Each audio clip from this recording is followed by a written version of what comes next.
It all began like any standard political panel broadcast live across North America, bringing together a mix of voices from both sides of the US-Canada border.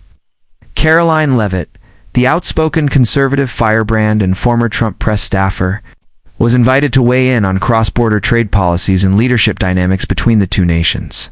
Sitting across from her was Carney, former governor of the Bank of Canada and Bank of England, and one of the most respected economic minds in global finance. The discussion was meant to be diplomatic structured, but lively. But what unfolded? Shocked viewers, lit up social media, and left broadcasters scrambling to do damage control. Just minutes into the segment, Leavitt veered off course. In what began as a critique of Canadian regulations, she blurted out, "Canadians are just too soft to compete. It's like socialism made their entire culture allergic to ambition." The air immediately changed. Mark Carney's reaction was swift, but not loud. He didn't flinch, didn't raise his voice. Instead, he tilted his head slightly, looked directly at Leavitt, and said, "Excuse me?" The moderator, clearly stunned, tried to regain control, but the moment had already spiraled. Leavitt, doubling down instead of backing off, smirked and added, "I mean, come on. Canada's economy survives because it clings to the US. They play nice. Stay quiet and wait for America to do the heavy lifting." The smug tone, combined with the live broadcast, triggered an immediate backlash online. Viewers from both nations were outraged. Journalists on the panel shifted uncomfortably. But Carney remained calm. He leaned forward and, in a firm yet composed voice, said, "Ms. Leavitt, I think you've confused diplomacy with weakness and cooperation with dependency. That kind of arrogance is precisely why America's global reputation is struggling." What followed was a takedown not in volume, but in precision. Carney began calmly citing statistics about Canada's innovation in banking, healthcare efficiency, and international peacekeeping contributions. If being soft means providing healthcare without bankruptcy, graduating students without crippling debt, and leading the G7 in gender equity, he said, then perhaps softness is a virtue. Leavitt rolled her eyes, muttering something about wokeness gone global, but Carney didn't break stride. He addressed her tone directly, saying, "What's concerning isn't your opinion, it's the contempt you express toward an ally. That's not leadership, that's immaturity in a blazer." The audience in the studio audibly reacted. Online, clips of Carney's response were already trending. Leavitt's team, visibly flustered, tried to reframe her remarks as spirited debate, but the damage had been done. Canadians across platforms demanded an apology. American viewers, even many conservatives, distanced themselves from her comments. In a surprising twist, Leavitt tried to pivot by bringing up the trucker protests that had disrupted Canadian cities months earlier. "Don't act like Canada's perfect," she said. "You had people in the streets begging for freedom, and the government trampled them." Carney didn't deny the unrest, but hit back with nuance. "Yes, there were protests. That's democracy. What we didn't do was turn the crisis into a campaign slogan." The audience clapped. Leavitt, growing visibly defensive, interrupted with a jibe about Carney being part of the globalist elite. Carney's response? It's better to be globally respected than domestically embarrassing. The moderator tried once again to steer the topic back to trade, but by then, the segment had become a masterclass in calm, intellectual confrontation versus performative outrage. Commentators later said Carney didn't just rebut Leavitt, dismantled her argument piece by piece without raising his voice.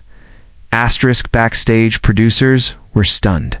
The network's PR team immediately prepared statements clarifying that the views expressed by Leavitt did not reflect the station's editorial stance.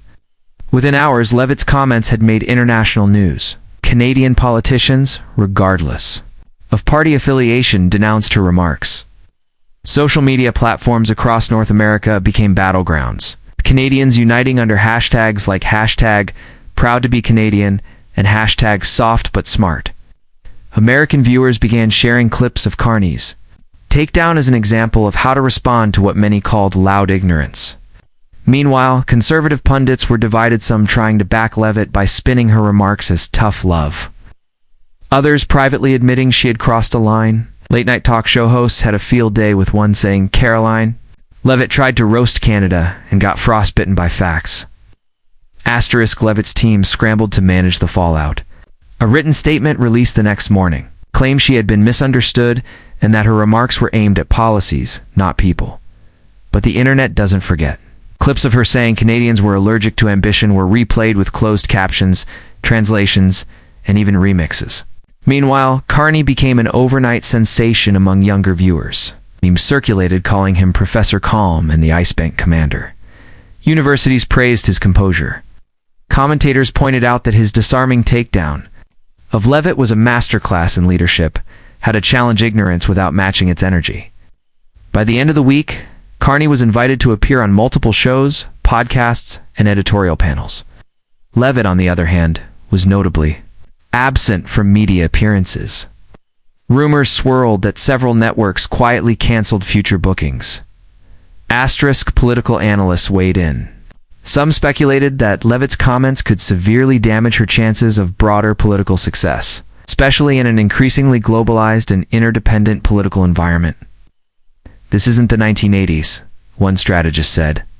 You can't mock allies on air and expect applause. People want diplomacy, not disdain.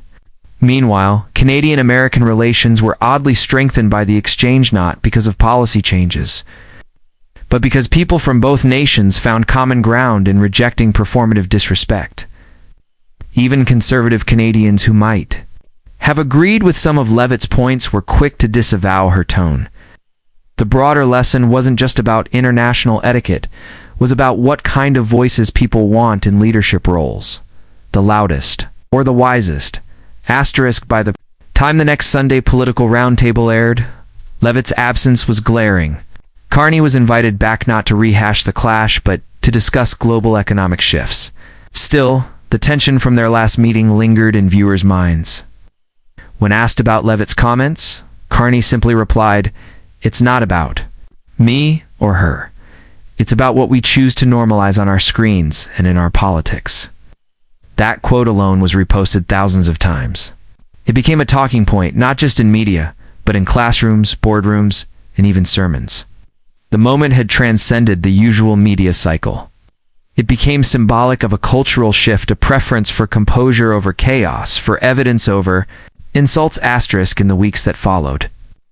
Leavitt attempted a quiet return to the spotlight via niche platforms and sympathetic interviews, but the stigma lingered.